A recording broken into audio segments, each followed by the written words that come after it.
લઈને અન્ય સ્ટોક પર આપણે ચર્ચા કરવી છે. તો જુઓ, આજના દિવસે આપણને એલ્યુમિનિયમ સ્ટોક્સની અંદર ઘટાડો આવતો જોવા મળી રહ્યો છે, અને એમાં ખાસ કરીને પશ્ચિમ એશિયાની અંદરની જે પરિસ્થિતિ આપણને થોડીક થાળે પડતી દેખાય છે, એને લઈને બજારની અંદર ઇન્વેન્ટરી કદાચ વધે, અને એને લઈને આજે થોડો ઘણો ઘટાડો તમને વૈશ્વિક એલ્યુમિનિયમ બજારની અંદર આવતો દેખાયો, જેની અસર સ્ટોક પર આવી છે. તો શું ખાસ કારણો છે, કયા કયા બાબતે હવે અહીંયાથી એલ્યુમિનિયમ પર આપણે ધ્યાન રાખવાનું છે, એની સંપૂર્ણ વિગત લઈએ સહયોગી શ્રદ્ધા પાસેથી. જી શ્રદ્ધા, જણાવો શું ખાસ વિગત એલ્યુમિનિયમને લઈને આજે ઘટાડાઓ આ બધા સ્ટોક્સની અંદર દેખાઈ રહ્યો છે?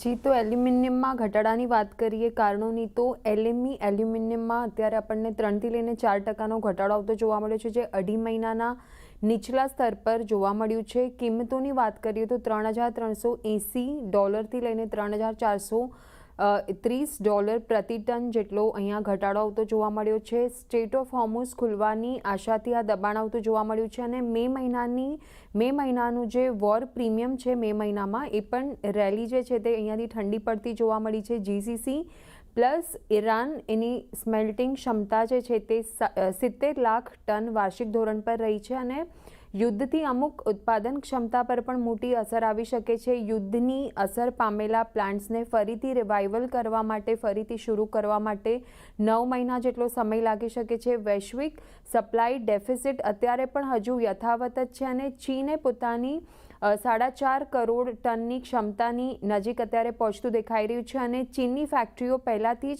97% કેપેસિટી યુટિલાઇઝેશન તેઓનું અત્યારે એના પર ચાલી રહી છે, અને ચીનની ઉત્પાદન ક્ષમતા વધવાની શક્યતા અહીંયાથી નહીવત લાગી રહી છે.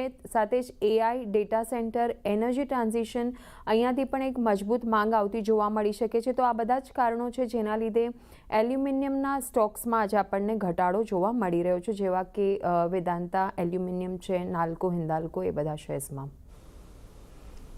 જી આભાર શ્રદ્ધા, અમારી સાથે જોડાઈને સમગ્ર વિગત આપવા માટે. એટલે જો આ બધા કારણો તો છે જ કે જ્યાં આગળ આપણને ઘટાડો આવતો જોવા મળી રહ્યો છે, એટલે એના પર તો નજર રાખીશું. અને નીરવજી, આપણે છેલ્લા ઘણા સમયથી ચર્ચા પણ કરી રહ્યા હતા કે આ બધાની અંદર જે એક રેલી છે, ન્યૂઝ બેઝ રેલી કે સપ્લાય કન્સ્ટ્રેન્ટને લઈને જે રેલી છે એ આપણને આવતી જોવા મળી હતી, પરંતુ હવે જ્યારે બધા રિઝોલ્યુશન થાય છે, સ્ટેટ ઓફ હોર્મુઝ ખુલે છે, તો આ બધા બજારોની અંદર પણ જે ખાસ કરીને જીસીસી કન્ટ્રીઝ તરફથી આવતી જે ઇન્વેન્ટરી હતી એનું પણ આપણને થોડીક ઇઝ જોવા મળે, તો સ્વાભાવિક છે કે અહીંયા થોડુંક કરેક્શન આવવાનું હતું.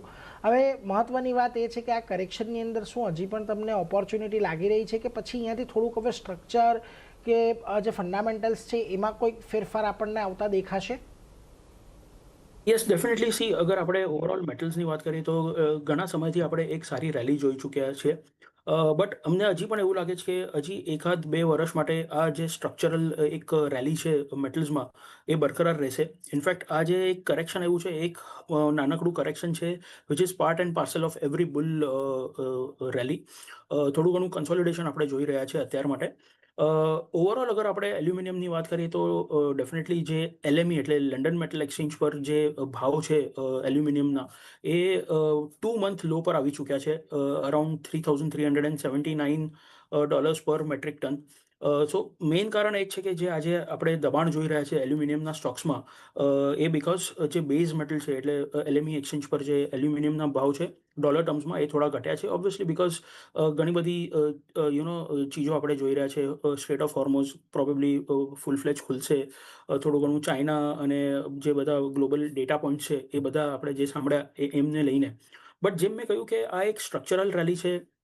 અગર હું ઇન્ડિવિજ્યુઅલ કંપનીઝની વાત કરું, હિન્ડાલ્કો હોય કે પછી નેલ્કો હોય, ફોર દેટ મેટર હું ઓવરઓલ ગ્લોબલ એલ્યુમિનિયમ ડિમાન્ડની વાત કરું તો ડેફિનેટલી ડિમાન્ડ હજી પણ બરકરાર છે, અને અમને લાગે છે કે આ જે સ્ટ્રક્ચરલ સ્ટોરી છે એ હજી 1-2 વર્ષ માટે બરકરાર રહેશે. સો ઇનફેક્ટ અમને લાગે છે કે this is a very good opportunity. આ બધા જે ઘટાડા છે એમાં તમે સારા સ્ટોક્સ જેમ કે હિન્ડાલ્કો છે, નેલ્કો છે, એ એડ કરી શકો છો.